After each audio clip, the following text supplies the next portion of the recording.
Assalamualaikum warahmatullahi wabarakatuh. Bertemu lagi dengan saya, Hastari, di kelas bahasa. Kali ini dalam mata kuliah linguistik, saya akan menjelaskan tentang fonemik, salah satu subbidang dalam fonologi.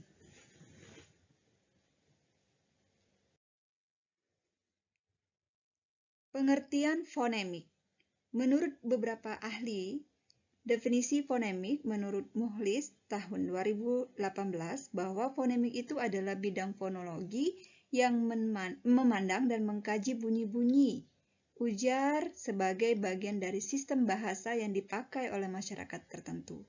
Bunyi-bunyi ujar berarti bunyi-bunyi bahasa yang dituturkan. Menurut Kerap tahun 2004, fonemik itu adalah ilmu yang mempelajari bunyi ujaran, bunyi bahasa yang berfungsi sebagai pembeda arti. Misalnya, kita ada fonem P dan B yang terdapat pada kata paru dan baru. Sama-sama mempunyai 4 fonem, yaitu huruf P, A, R, U, dan baru huruf B, A, R, U. Fonem B, A, R, U. Masing-masing antara paru dan baru ini memiliki fonem yang berbeda, yaitu fonem atau bunyi P dan B, sehingga kata paru dan baru mempunyai makna yang berbeda. Nah, menurut Kenneth, fonem adalah salah satu bunyi bahasa yang penting atau yang menunjukkan kontrasnya suatu makna dari bunyi bahasa tersebut. Menurut Riyadi dan MH, bahwa studi fonologi yang mempelajari bunyi bahasa yang berfungsi sebagai pembeda makna kita sebut dengan fonemik. Jadi, apa itu fonemik? Fonemik itu adalah ilmu salah satu bidang fonologi yang merupakan kajian tentang linguistik yang memandang dan mengkaji tentang bunyi-bunyi bahasa yang bunyi-bunyi tersebut mempunyai fungsi sebagai pembeda makna. Fonem itu tadi ya, fonem itu salah satu unit bunyi yang menunjukkan kontras antara makna dan bunyinya. Fonem fungsinya sebagai pembeda makna. Nah, contoh fonem biasanya nih, lambangnya kita sebut dengan transkripsi fonem. Dilambangkan dengan seperti ini fonem. Tanda garis, garis miring ya, 1, 2 ini namanya fonem. Misalnya fonem T. Fonem berarti bunyi bahasa ya, bunyi yang diucapkan. Nah, bunyi bahasa Indonesia fonem T seperti ini. Ini cara pengucapannya T. Ini K, M, D. Jadi fonem itu bunyi. Kalau huruf beda ya.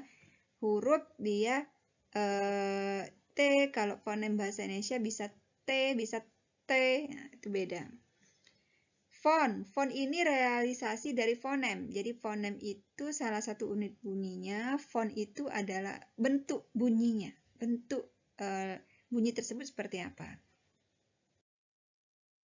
Bagaimana cara mengidentifikasi atau mengenal fonem? 1. Bunyi bahasa dipengaruhi lingkungannya. Bunyi bahasa itu simetris. Bunyi bahasa yang secara fonetis mirip, ini ada kelas fonem yang berbeda, kemudian bersifat komplementer. Maksudnya apa, Ibu? Maksudnya, bunyi yang dapat mengidentifikasi fonem yaitu apabila bunyi tersebut mempunyai lingkungannya mirip. Misalnya tadi contoh nih, ada paru dan baru. Bagaimana cara mengidentifikasi fonemnya? Kita temukan dulu fontnya. Font pada kata paru ini adalah font P, A, B, paru P, A, R, dan U. Sedangkan baru B, A, R, U. Nah, semuanya memiliki font yang sama, tetapi hanya salah satu yang berbeda, yaitu fonem P dan B. Sehingga P dan B dimasukkan ke dalam dua kosan berbeda ini menjadi maknanya berbeda. Satu paru, satunya lagi baru. Nah, itu cara salah satu mengidentifikasi sebuah fonem. Di dalam fonologi juga ada istilah alofon. Tadi istilah fonem, sekarang istilah alofon. Alofon itu adalah tetap merupakan bagian dari fonem, variasi fonem. Hanya saja alofon itu variasi suatu fonem yang tidak membedakan arti. Kalau fonem tadi membedakan arti, kalau alofon tidak. Mengapa? Nah, karena alofon ini dia ada alofon yang tak lepas, tandanya seperti ini. Ada alofon yang lepas, tandanya seperti ini. Nah, untuk alofon ini tandanya atau simbolnya, kalau fonem tadi garis miring, kalau alofon seperti ini.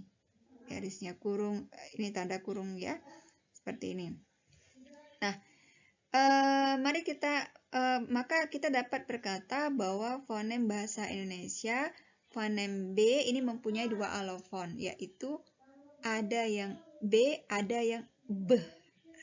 Contoh, P dengan ada istilah pohon, ada yang mengatakannya fonem pohon, ada yang menyebutnya pohon.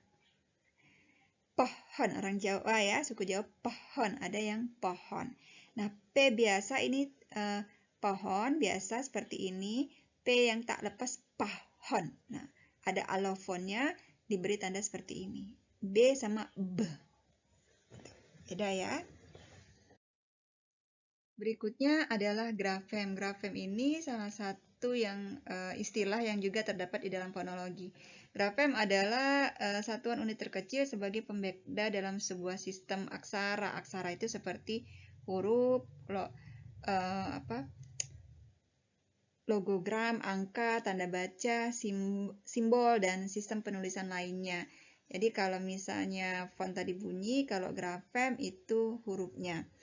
Nah, untuk grafem itu lambangnya dia tanda kurung seperti ini ya.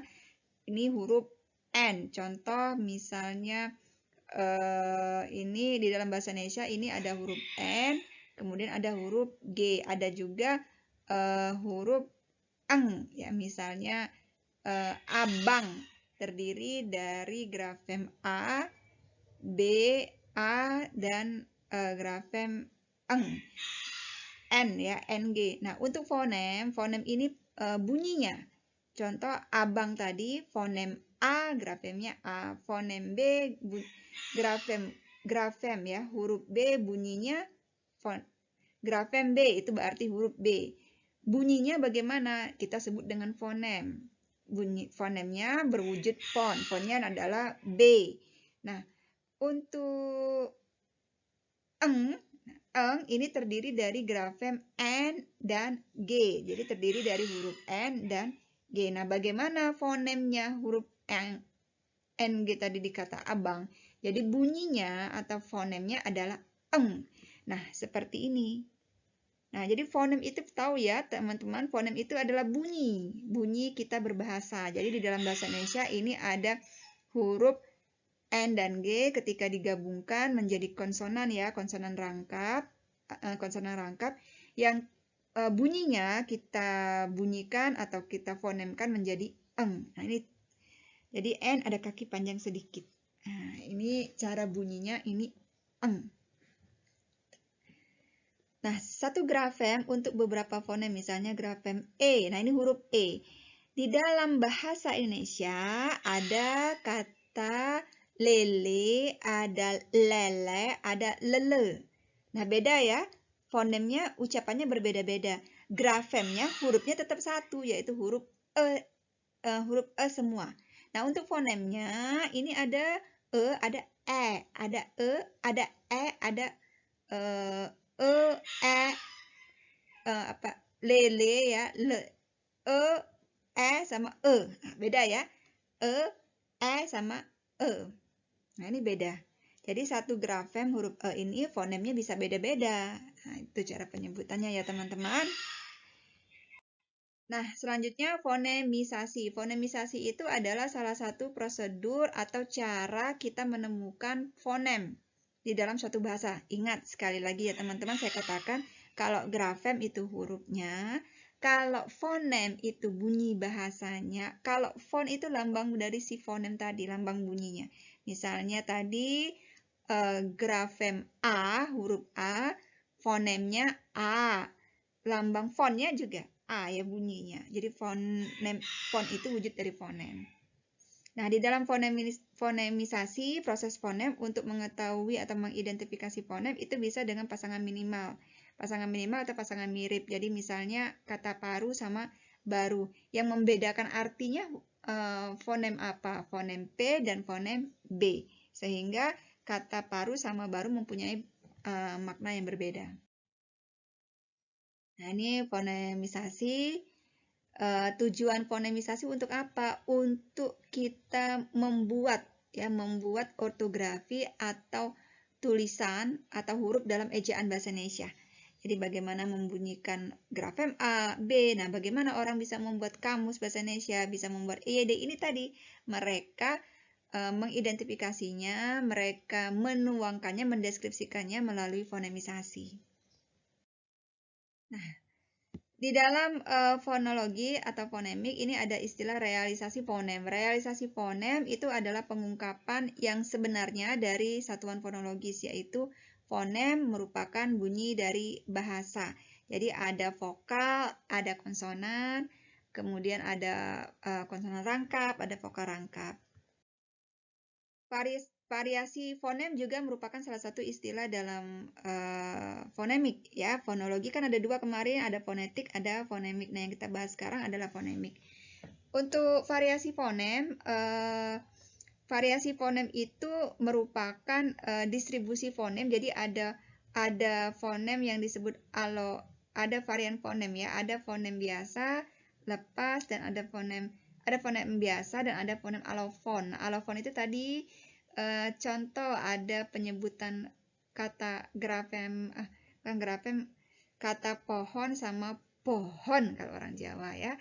Nah, kalau kita mau menganalisis proses fonemisasi atau variasi fonem dalam bahasa suku Jawa, kita pasti ketemu dengan kata ada yang menyebutnya pohon, ada yang menyebutnya pohon. Nah, yang pohon, yang huruf ada letupan tadi, ini namanya alofon. Ada letupan di tengah-tengah pohon. Tahu seperti endak sama endak. Nah, ada ya, ada letupannya ya, endak ada endak. Nah, ini merupakan alofon. Nah, fonem juga ada yang namanya fonem suprasegmental dan ada fonem segmental. Fonem suprasegmental ini berhubungan, fonem suprasegmental ini fonem yang tidak hanya berupa bunyi segmental, tetapi fonem suprasegmental juga bisa membedakan makna. Kalau segmental ini dia termasuk vokal, konsonan, membahas tentang vokal, konsonan, sehingga bisa membedakan makna. Kalau suprasegmental ini berhubungan dengan intonasi, nada, tekanan, durasi, dan jeda ketika kita berbicara atau bertutur. Nah, seperti itu ya teman-teman. Kalau segmental dia ada huruf vokal, konsonan, ada fonem T, ada kalau dia suprasegmental. Nah, ini seperti analisisnya di sini ada kata topi. Nah, jadi ada tekanan ya, ada jeda nih. Kalau jedanya suprasegmentalnya to, ada jeda pi.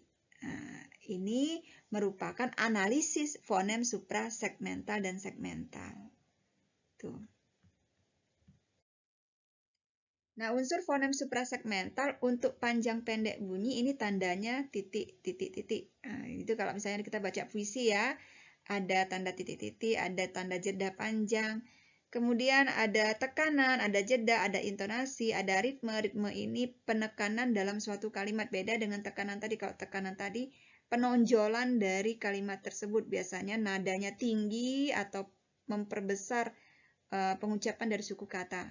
Nah, ini namanya tekanan. Tapi kalau ritme ini ada pemberian tekanan pada kata atau kalimat.